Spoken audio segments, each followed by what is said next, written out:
A couple of other things at this point, you may actually be experiencing your first weight loss stall. I don't want to call it a plateau, and I don't even really want to call it a stall actually, because what's happening is not that your weight is not moving. What's happening is that the scale isn't moving, and so you're still going to notice that your clothes are fitting looser. You're still going to notice that your inches are changing. They're continuing to go down. You're going to have more energy, things like that. So all positive changes. If the weight on the scale has stopped changing for you, just know that it's very normal to hit your first stall within the first 3 to 6 weeks post-op.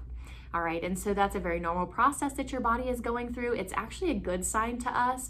It kind of just means that internally some changes are happening. So number one, your metabolism is probably shifting. It's like, okay, I've lost, oh my goodness, a lot of weight, more than I normally do. So what's happening? So metabolism is shifting. You're also probably losing some of the fat around your organs.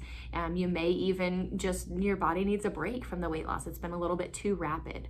So if that is happening to you, just know that is okay. That is normal. Check in on a few things. So if you are not already tracking your food on the Berrytastic app, I would highly recommend that you do that. You're going to have a 6-week visit with your mid-level provider, either your nurse practitioner or physician assistant, and they will want to look at that if you have any type of nutrition questions. So log everything in Berrytastic, and here's what I want you to check in with. Check in and make sure you're meeting your protein goals. Check in and make sure that you're meeting your fluid goals. And we want to keep your carbs below 50 grams a day.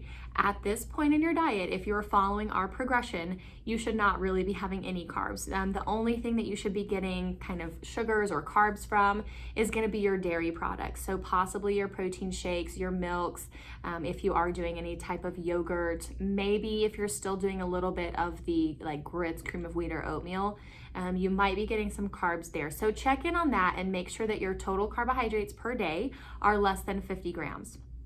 Also check in with your calories. This is going to be different for everybody, so we don't really want to set a calorie limit for you, but we do want to make sure you're getting your protein. And if you aren't, then I'm going to just go ahead and tell you your calories aren't right either.